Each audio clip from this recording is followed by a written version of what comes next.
Merci de nous retrouver sur la TNH. Comme annoncé, nous avons avec nous le chargé d'affaires des États-Unis d'Amérique du Nord en Haïti, Monsieur Eric William Stromayer.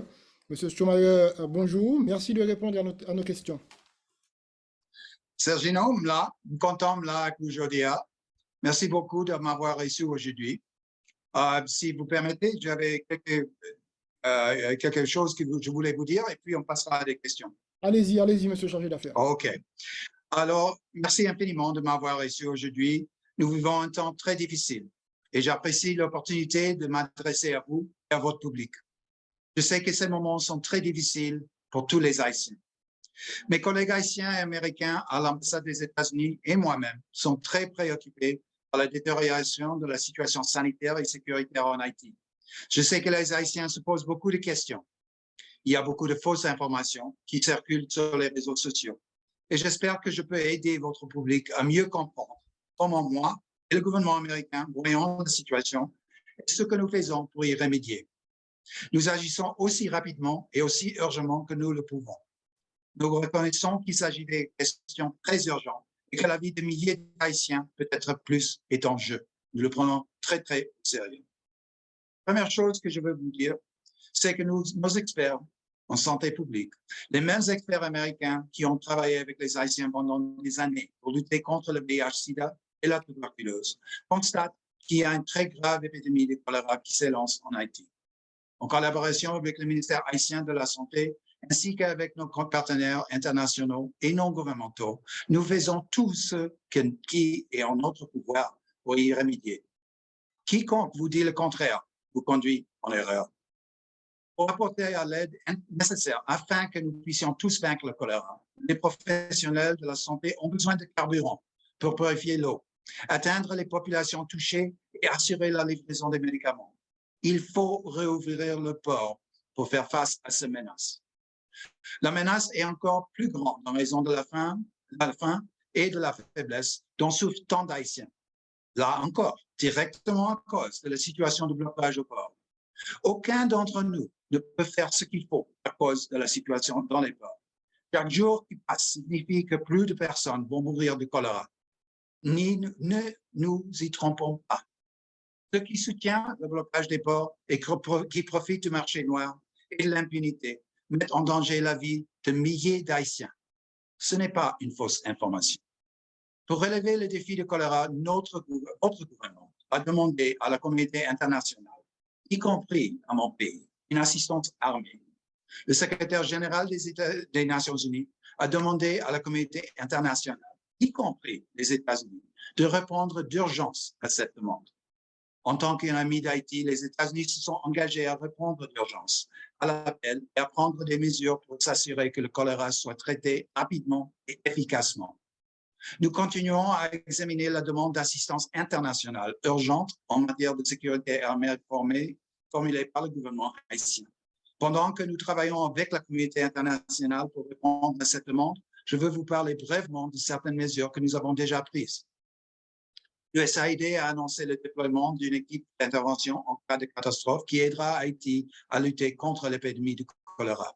Le CDC et l'USAID travaillent aux côtés du ministère de la Santé et les autres partenaires afin d'aider Haïti à combattre cette maladie mortelle. Le CDC a mobilisé des ressources pour se procurer des outils et des services importants pour combattre cette épidémie et l'USAID a déjà fait des dons divers pour aider le système de santé haïtien à faire face et nous continuerons à le faire avec nos partenaires internationaux. Les États-Unis ont annoncé des restrictions de visa à l'encontre de toute personne responsable d'avoir instigé la violence et des membres de leur famille. Nous continuons à réclamer des sanctions supplémentaires en matière de voyage et de finances contre ces personnes qui utilisent les souffrances des Haïtiens pour leurs intérêts personnels, y compris pour limiter l'importation illégale d'armes qui impactent si gravement la situation.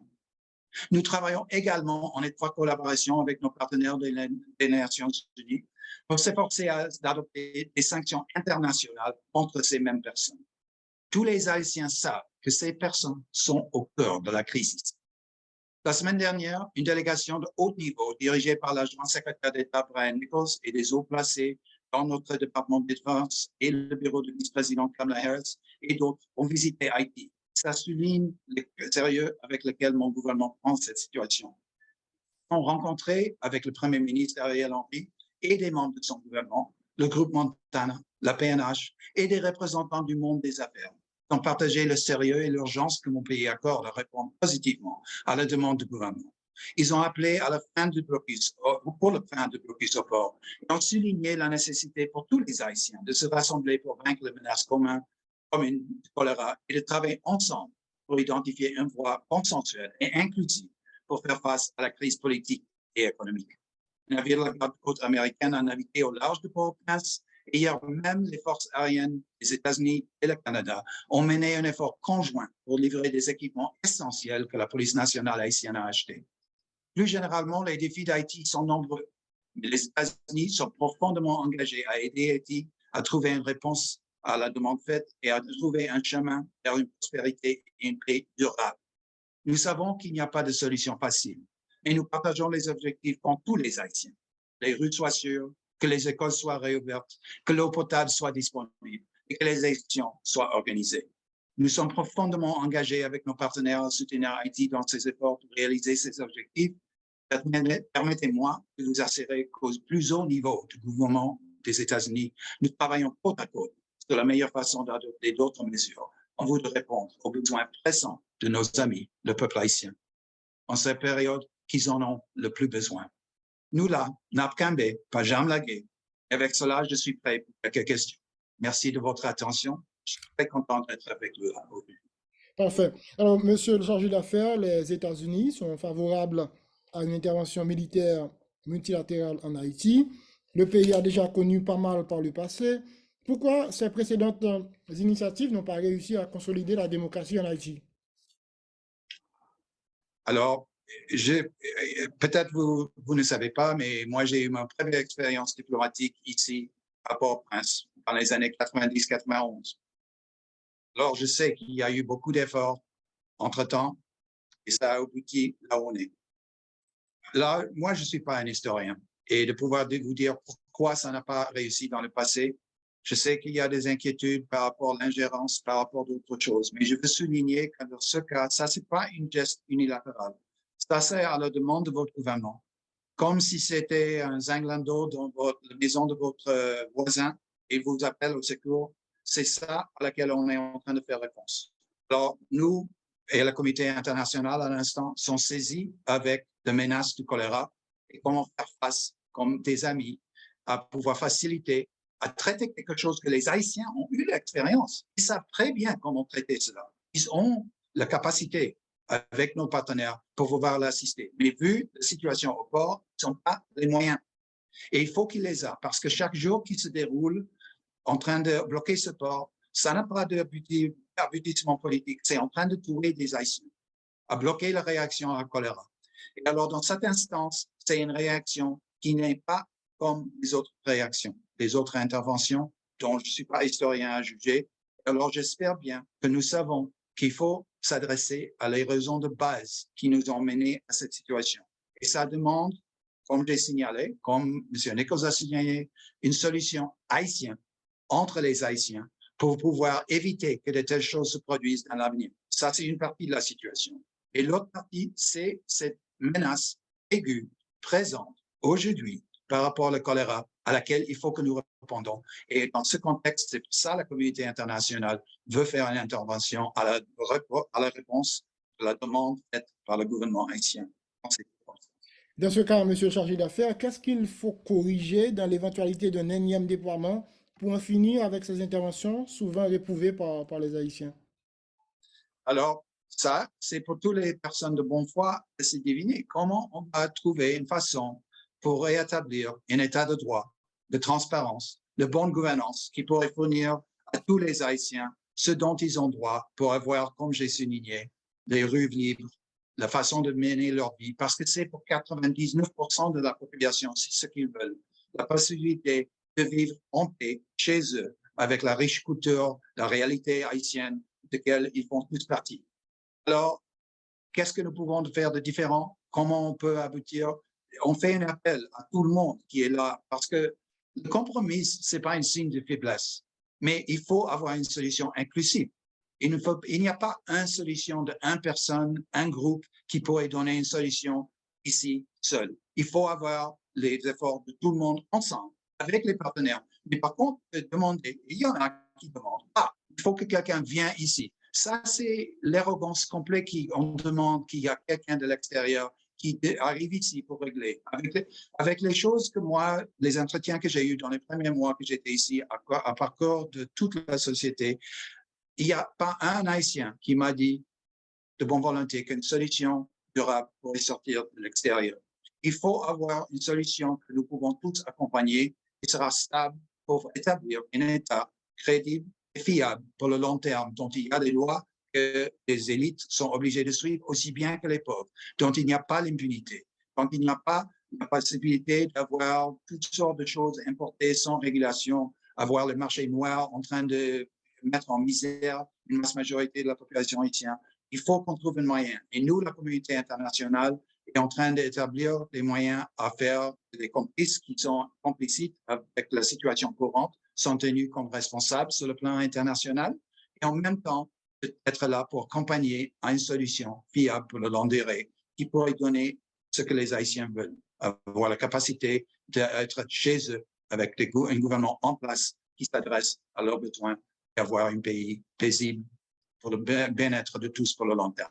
Parfait. Comment ça va arriver, ce n'est pas à moi de déterminer personnellement, mais je serai là à accompagner avec mes collègues, les compatriotes américains et aussi la communauté internationale pour soutenir une telle voie, une telle feuille de route. Parfait. Alors, compte tenu de la force de frappe des gangs qui disposent de moyens dépassant de loin ceux de la PNH, est-ce que les États-Unis envisagent des interventions directes sur le terrain pour aider à rétablir l'ordre? Je crois que c'est dans la presse et je crois vous dire, être en liberté de vous dire que la communauté internationale, dont les États-Unis sont une majeure partie, en particulier dans cette partie du monde, sera en train de faire une réponse solide et concrète à la demande faite par le gouvernement. De dire que les États-Unis vont faire seuls, non, c'est un appel à la communauté internationale qui est lancé et ça sera une réponse de la communauté internationale. Mais à les plus hauts niveaux du gouvernement américain, on est en train de consulter avec nos partenaires, avec les Nations Unies, à deviner quand, comment, avec quel soutien américain nous allons pouvoir assister et faire réponse à la demande faite par le gouvernement pour une intervention armée exactement pour faire face à l'instabilité causée par le rôle des gangs à cet instant. Certains disent, monsieur le chargé d'affaires, que vous avez contribué au pourrissement de la situation, car la majorité des armes de gros calibre dont disposent les bandits proviennent de chez vous. Que répondez-vous à cela? La tragédie, c'est que ça, c'est une concession simple. La masse majorité des armes qui sont ici dans le pays, moi, je ne conteste pas du tout qu'ils sont d'origine des États-Unis, d'une façon ou d'une autre. C'est pour ça que nous voulons et nous essayons de renforcer les contrôles de sortie des États-Unis pour interdire le trafic illégal qui se poursuit et de transmettre en justice ceux qui sont impliqués avec ça, aussi bien que ceux qui sont en train de financer les activités que nous voyons des gangs et essayer de miner les efforts du gouvernement de pouvoir établir un état de droit par rapport à la douane, par rapport aux autres réalités ici sur la terre. Ça ne sera pas fait dans un jour, mais là aussi, on est très saisis, on est très au courant et nous prenons des dispositions pour renforcer les contrôles de sortie des armes des États-Unis pour essayer que le trafic illégal dans ce secteur soit contrôlé et, espérons-le, éliminé. Et on constate que c'est un vrai problème et il faut qu'on fasse plus et on travaille là-dessus. Parfait. Et pourquoi vous n'avez pas diffusé la liste de ceux-là qui ne peuvent plus rentrer chez vous? En effet, comme on dit en anglais, c'est un work in progress. C'est-à-dire un travail en progrès qui se déroule. On a fait l'annonce qu'il y a déjà certaines personnes sous nos lois. On n'est pas dans une position d'annoncer publiquement qui sont sur la liste, qui ne sont pas sur la liste et tout le reste. Mais ceux qui savent, au fur et à mesure, ils sont bien au courant et ceux qui sont affectés. Et ça, c'est quelque chose qui n'est pas fixe. Mais on a annoncé qu'on a fait de certaines mesures. Mais il y a des autres dossiers qui sont en train de se faire étudier. Et au-delà de ça, comme je signalais, en coopération nous-mêmes, à travers nos systèmes judiciaires, on est en train de voir des contrôles et des sanctions qui peuvent être pris en public contre certains éléments néfastes qui ont mené à la situation courante dans les différents domaines. Et en même temps, on est en train de travailler étroitement avec les Nations Unies pour faire un régime international sur les sanctions, pouvoir contrôler les personnes, même s'ils ne sont pas haïtiens. Ça n'importe, s'ils ont des biens dans des autres tiers pays, au-delà des États-Unis, ça sera beaucoup plus efficace si en effet, on est en train de faire, et on a la coopération de la communauté internationale, je crois bien, pour pouvoir viser ces biens, ces capacités et les individus à travers le monde, plutôt que simplement les États-Unis. Et alors, les raisons sont transparentes par rapport à ce qu'on a annoncé avant hier. C'est simplement nos lois qui obligent qu'on ne peut pas émettre les noms en public. Mais en même temps, on poursuit des autres sanctions, donc il y aura des noms attachés. Au fur et à mesure, ça va ressortir. Et on est en train de travailler à voir augmenter ces sanctions contre encore plus de personnes et en même temps en coopération avec la communauté internationale. Mais parfois, on le fait pour d'autres pays. Pourquoi on ne veut pas le faire pour Haïti? Comment? Je n'ai pas bien Parfois, compris. parfois, on diffuse des listes de restrictions concernant d'autres pays, mais pourquoi on ne le fait pas pour Haïti? Il faut dire que c'est une question de nos lois. Dans la première instance, je comprends qu'on est strictement interdit de pouvoir pas émettre ce liste dans un sens formel. Je sais que dans l'histoire, il y a des autres occasions dont, peu et à mesure, les listes ont été mises en public. Il faut dire que moi, je ne suis pas au courant d'exactement comment ça se déroule, s'il y a une date limite à laquelle on fait public ou non. Mais pour l'instant, j'ai ce que je viens de vous dire, que carrément nous, dans ma position, je ne suis pas en autorité pour pouvoir émettre une telle liste. Alors, les mêmes critiques reviennent à chaque fois, à savoir que le soutien fourni à la police par les États-Unis ne correspond pas aux besoins réels de l'institution eu égard à la gravité de la situation sécuritaire. Évidemment, il y a un défi très réel, très aigu qui se présente. Depuis un bon moment, en coopération avec les fonds et les assistances substantielles que nous fournissons à la police, les autorités compétentes nous disaient qu'ils pouvaient gérer la situation. Et on espérait qu'on pouvait continuer comme ça. Peut-être que vous n'êtes pas au courant, mais on a des restrictions très strictes, vu l'histoire d'Haïti dans les derniers 30 ans, par rapport à ce que les gouvernements américains elles-mêmes peuvent fournir et ne peuvent pas fournir directement à le gouvernement haïtien. Cela étant dit, en même temps, on est en train de travailler aiguement et maintenant, avec la déclaration faite par le gouvernement, vu la crise sanitaire par rapport au choléra, on a pris une décision de pouvoir répondre à la demande faite au-delà de ce que c'était la demande auparavant. Et on est en train de voir nos options. Et je peux vous dire que c'est évident qu'il y aura une participation internationale à faire réponse à le gouvernement, à sa demande. Et maintenant aussi la demande faite par le secrétaire général des Nations Unies qui renforce cette demande. Il y aura une réponse, ça sera international. Exactement le rôle des États-Unis dans ce poste, ça reste à savoir. Il y a même aujourd'hui, dimanche, et dans les derniers jours, je peux vous dire, à les plus hauts niveaux du gouvernement américain, des discussions qui se déroulent exactement quoi, comment, quand, et ainsi de suite. Pourquoi les États-Unis devraient-ils être sensibles à la dégradation de la situation haïtienne aujourd'hui? On est un pays ami, on est proche, on a des liens très profonds, très historiques et de longue durée avec Haïti. Et alors, on est très sensible à la réalité haïtienne comme un ami, un pays ami. Il y a évidemment une grande diaspora américaine, haïtienne aux États-Unis qui est intéressée et complètement rationnellement, ils sont intéressés de l'avenir de leur pays d'origine. Et alors, il y a une réalité politique aux États-Unis qui insiste et une réalité morale que est un proche, on a une demande d'assistance légitime basée sur les données que nous avons constatées nous-mêmes. Et alors, pour ça, à les plus hauts niveaux, on est en train de prendre au sérieux la demande faite et nous aurons une réponse. Ça a commencé, comme j'ai souligné, et ça va continuer. Ça va continuer. Il y a un deadline pour qu'on ait la réponse concrète sur le terrain, monsieur le chargé d'affaires. Oh, c'est pas à moi de prédéfinir quand et comment exactement nous allons avoir une mission à déclarer, voilà, ça c'est le but de l'assistance internationale qui sera fait et avec quelle durée et tout le reste. C'est, comme on dit, it's early days. Et alors ça, c'est des jours jeunes, quoi, en quelque sorte. Et alors avoir les détails, exactement combien de durée, il y a beaucoup de monde en train de travailler exactement là-dessus, avec quelles sont les responsabilités, quelle sorte de durée, avec quelle largeur. Tous ces détails sont des choses qui sont au-delà de moi de pouvoir préciser. Et dans le secteur de planning, ce n'est pas quelque chose qui sera partagé lorsqu'on est en train de discuter. Parfait. Avant de refermer cette entrevue, la diplomatie américaine est très active en Haïti, vous l'avez signalé d'ailleurs. Le secrétaire d'État adjoint pour l'hémisphère occidental au département d'État, Brian Nichols, qui a rencontré beaucoup d'acteurs ces derniers jours. Suivant le rapport de ces réunions, qu'est-ce qui est envisageable sur le plan politique, monsieur le chargé d'affaires?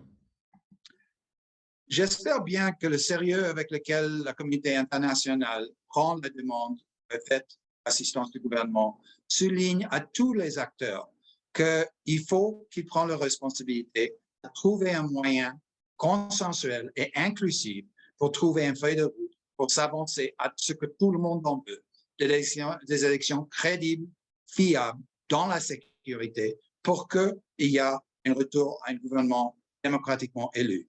Mais entre-temps, on appelle à tout ce monde, et ça, c'est un écho de ce que M. Nichols et l'adjoint secrétaire et son délégation faisaient, c'est qu'il y a tout ce monde qui doit prendre la responsabilité pour travailler ensemble pour le bien-être du peuple haïtien dans le court terme par rapport à l'émergence de cette fléau atroce du choléra qui se relance malheureusement dans le pays.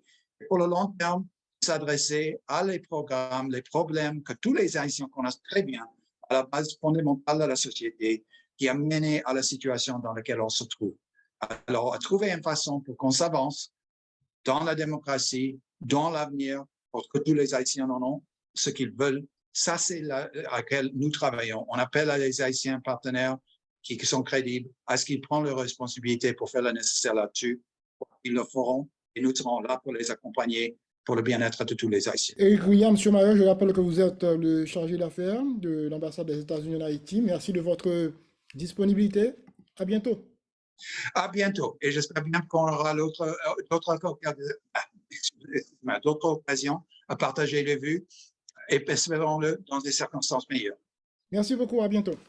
À bientôt. Merci infiniment.